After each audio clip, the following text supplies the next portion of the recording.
हाँ, सिर्फ लोगों ने ये जानना चाहा कि आप सर्वे क्यों कर रहे हो दोबारा से, तो उसके एवज में उनको जवाब जुबान से मिलना चाहिए था, लेकिन लाठियों से मिला। माननीय सर्वोच्च न्यायालय को उसमें संज्ञान, मैंने भी रिट दायर कर रहा हूँ इस मामले में माननीय सर्वोच्च न्यायालय के अंदर, और मैं ये मांग करता हूँ कि इस पे जरूर रोक लगनी चाहिए। इसकी रिकवरी भी, जो नुकसान हुआ है सरकारी प्रॉपर्टी का और प्राइवेट प्रॉपर्टी का, उसकी वसूलियाबी इन पुलिस के अधिकारियों से होनी चाहिए।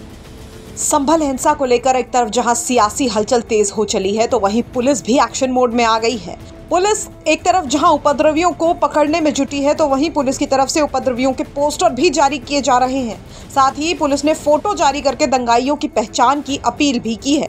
पुलिस इन दंगाइयों की पहचान करके इनसे सरकारी संपत्ति को हुए नुकसान का पैसा वसूलेगी। हालांकि जब संभल के सांसद जियाउर रहमान बर्क को इस मुद्दे पर सवाल पूछा गया, तो उनका कहना था कि सरकारी संपत्ति के नुकसान की रिकवरी पुलिस के अधिकारियों से ही होनी चाहिए। साथ ही जियाउर रहमान बर्क का ये भी कहना है कि किसी की फोटो चस्पा अगर की जाती है तो वो इनके खिलाफ रिट दायर करेंगे। देखिए, माननीय सर्वोच्च न्यायालय के आदेशानुसार फोटो चस्पा कर ही नहीं सकते ये, और अगर फोटो चस्पा करेंगे तो इसका मतलब माननीय सर्वोच्च न्यायालय को चैलेंज कर रहे हैं। फिर ये मैं वहीं जाकर के इनकी रिट दायर करूंगा।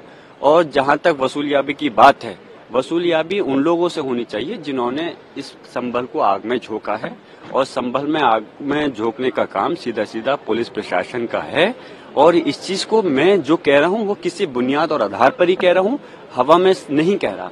संभल के अंदर बहुत सुकून के साथ माहौल चल रहा था, सभी धर्मों के लोग मिलकर के रह रहे थे, लेकिन अफसोस है कि इन लोगों ने जो सर्वे का कोर्ट का आदेश था उसको इतनी जल्दबाजी, 1 घंटे के अंदर, 1 से 2 घंटे के अंदर जल्दबाजी दिखाते हुए वहां पर पहुंचे। उसके बावजूद भी उसका पालन किया गया, लेकिन दूसरे सर्वे में भी आज लोग अपना कोऑपरेट कर रहे थे और सर्वे करा रहे थे। बाहर सिर्फ लोगों ने ये जानना चाहा कि आप सर्वे क्यों कर रहे हो दोबारा से, तो उसके एवज में उनको जवाब जुबान से मिलना चाहिए था, लेकिन लाठियों से मिला और गोली चलाई।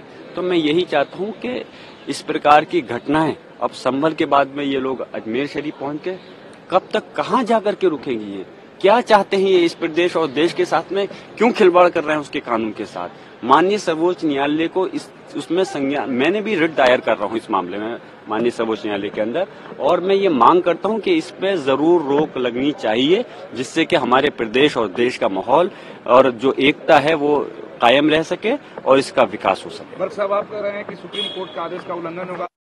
250 तस्वीरें जारी कर दी गई हैं और जिसमें तस्वीरें हुए दिखाया गया है। एक विजुअल ऐसा भी है जिसमें हथियार भी एक शख्स के हाथ में। अच्छा, मैं आपसे जानना चाहता हूं, जो ये पुलिस के अधिकारी और प्रशासनिक अधिकारी हैं, आपने ये देखा होगा, इन्होंने कहा था कि हमने गोली नहीं चलाई। उसके बाद में जब इनकी वीडियो वायरल हुई तो आपको ये भी दिखा कि इस प्रकार ये गोली चलाते हुए नजर आ रहे हैं। उसके बाद में जब इनके अपने झूठे साबित हो गए तो इन्होंने इसको रुख को मोड़ना चाहा। इन्होंने कहा कि वो जो है आपस की लड़ाई है। फिर उसके बाद में आपस की लड़ाई के बाद में फिर वहां का अधिकारी कह रहा है कि हाँ, वहां के जाहिल हम पे गोली चलाएंगे तो हम क्या देखेंगे, मरेंगे मारेंगे। तो मैं ये चाहता हूँ कि कोई भी जनता का ऐसा वीडियो आपको नहीं मिलेगा जिसके पास में कोई हथियार हो, कोई गोली चला रहा हो। तो इसलिए इसकी रिकवरी भी, जो नुकसान हुआ है सरकारी प्रॉपर्टी का और प्राइवेट प्रॉपर्टी का, उसकी वसूलियाबी इन पुलिस के अधिकारियों से होनी चाहिए। ब्यूरो रिपोर्ट, यूपी तक।